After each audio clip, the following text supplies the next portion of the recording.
tout à fait Et on reviendra là-dessus pourquoi et le comment. d'accord léegi ci wàllu solution amul lu ñu waxul amul lu ñu xalaatul mais rien est-ce que am na une réelle solution au-delà de l'emploi bi nga wax.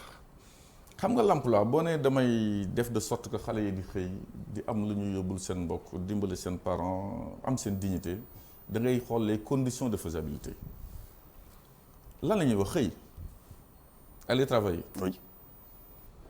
bu fekkee le secteur secondaire dafa suuxe mooy le secteur de l'industrie de transformation yooyu yëpp nga jëm ay usines dem di liggéeyi di wàcc mais loolu dafa am problème au Sénégal ñun ñëpp xam nañ sur le plan agricole il y a des efforts qui ont été faits dans beaucoup de domaines. Ça il faut le reconnaître. Parce que moi je suis pas nihiliste. Mais le secteur tertiaire nga xam ne la plupart des choses c'est des importations moo tax douane bi di battre des records ñi di tëb di daal di naan woy record battu. record battu mooy lépp lu ñuy lekk fii. dañ ko importer créer wuñu produire wuñu. tout à fait dëkk bu dul produire nag c'est sûr et certain que mënul jëm ci kanam. C'est pourquoi dans le secteur secondaire dañ ci war a def liggéey bu war. industrie de transformation ñu implanter ko. mettre les conditions aussi dans la fiscalité ak yëpp pour l'implantation d'industries des sociétés étrangères. avec des obligations de préférence nationale sur l'emploi. loolu bu ñu ko defee je pense que xale yi daañu xëy. même bu fekkee mënuñu leen jël en temps plein mën na commencer ñii liggéey matin ñii liggéey le soir. mais dans tous les cas avec des avantages fiscaux pour les sociétés qui vont s'implanter. Je donne un exemple très plat. Fabrication de chaussures. Pourquoi les sociétés américaines sont parties vers Taïwan, la Chine, di ko fabriquer? Parce que la main-d'œuvre est moins chère, la fiscalité est moins lourde. Donc ils gagnent ay avantages li leen joxal pour que ñu mën a recruter.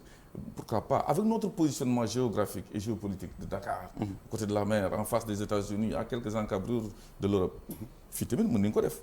Une société qui s'installe pour recruter des Sénégalais avec des obligations bénéficiera première année 20% ou bien même zéro de fiscalité, deuxième année 20%, troisième année 50%, au fur et à mesure tànkam di dëgër, mais à condition de recruter des Sénégalais. xalaat yi bëri na ci solution yi. C'est ça. li nga wax noonu am na solo keneen wax na leneen keneen wax leneen.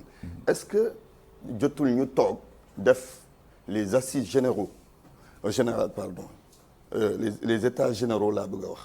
de la migration. gis nga états généraux ak discussion dialogue national c'est presque la même chose waxtaan. diisoo réew mi si sama point yi ma lay wax ci kii man dama ne le dialogue national permanent ki nga d'accordal koo d'accordal fi ñu toog waxtaan de temps en temps pas uniquement le faire de façon circonstancielle en fonction des intérêts politiques en jeu man fu ma mënti nekk waxtaan diisoo laa fi nekk. lenn lañ ma dénkoo Sénégal ba ma ñëwee vous l'avez dit tout à l'heure c'est Dakar Dem Dikk. waaw 6 ans une société qui boo xam ni problème la woon parce que les transporteurs tamit bàyyi ma sànni leen xeer tuuti parce que gérer leen c'est un peu difficile mais déggoo fa sax préavis de grève quelle que soit ma rigueur man waxtaan diisoo bi jubóo loolu laa xam. je salue Mamadou Goudiaby au passage sama xarit mais xam nañu kii Mamadou Goudiaby ñi fa nekkoon ñëpp maa ngi leen nuyu ñoom ñëpp parce que liggéey nañu juróom-benni at. mais déggoo fa grève déggoo fa préavis de grève. parce que je discute. au moment de décider nag je déciderai tout seul mais il faut discuter. D'accord. Donc je pense que loolu tamit vous avez raison. il faut ñu toog waxtaanee réew mi. def ay états généraux. tout surtout. waaw Senghor Abdou Diouf Abdoulaye Wade Macky Sall tous les régimes nee nañu dañuy xeex pour emploi des jeunes mais constat bi mooy échec la ju gën a bëri. solution yu bëri politiciens yu bëri bu ñëwee naa def lii naa def lii naa def lale mais problème bi gën a am fii Sénégal mooy problème d'abord de formation parce que tey le peu que Sénégal formé xale yi ba ngi jël visa dem Canada ngi jël les conducteurs de camions lourds. C'est vrai. dina jël ay mécaniciens. ay peintres ay maçons. fii boo bëggee am benn maçon bu baax benn peintre bu baax problème la est-ce que affaire bi du foofu la war a commencer.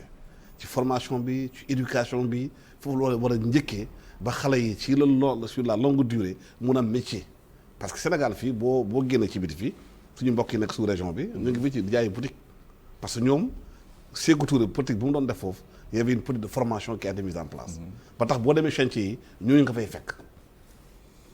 formation oui parce que vous allez voir le volet formation bi ma préparé parce que nous nekkatuñu temps di jàngale nit ñi. ay Molière ay la nausée ay yooyu c'est la vérité aujourd'hui nous sommes à l'ère du pétrole et du gaz et de la technicité il faut être concret boo jàngalee nit ki ay yooyu matières yooyu je n'ai rien contre xam naa ne étudiants yi daañu ma sànni xeer yu nekk ci domaine boobu mais il faut réformer les modules ak li ñuy jàngal ñi parce que vous allez être confronté au marché du travail s'il y a une inadaptation il est clair que nit yi bu ñuy wut emploi dañuy wut koo xam ni xaran na ci domaine boobu et il est formé dans ce sens-là mais je tiens à préciser que par rapport ak lu ma dégg ci début discussion bi ñu bëri ñu ngi naan solution am naa ko depuis Senghor, Abdou Diouf, Wade et compagnie. Modestement, on m'a donné une boîte. Aujourd'hui, devant vous et devant les Sénégalais en direct, je dispose du record de recrutement des jeunes Sénégalais en CDI. Kenn deful li mu fa def. 1705 CDI et ça vient d'un corps de contrôle. li may wax lu leer. Et quand il s'agit de donner de l'emploi aux jeunes, je l'ai fait de façon transparente. J'ai donné l'annonce dans les journaux en disant je vais avoir besoin de bus qui vont arriver, parce que loolu lañ ma joxoon. Je vais avoir besoin de jeunes qui vont travailler. J'aurais pu prendre mes proches, ma famille. Je ne l'ai pas fait. J'ai fait l'annonce dans les journaux. Les gens ont fait la queue, ont déposé le dossier. On en a pris ce qu'on a pu.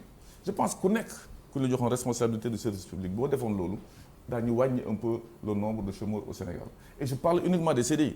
Je ne parle pas des CDD.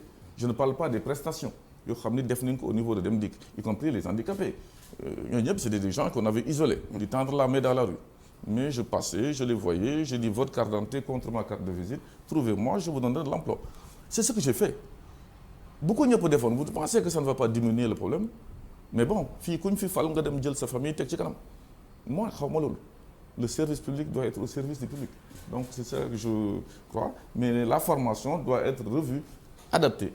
Et d'ailleurs, sur ce point, juste, je ne sais pas si vous allez revenir dessus, la réforme que je vais prévoir au niveau de l'éducation, la formation... Si, dinañ waxtaane éducation. Donc je préfère attendre santé voilà. Pour déjà jox la un peu une idée de ce que sera le débat, quoi.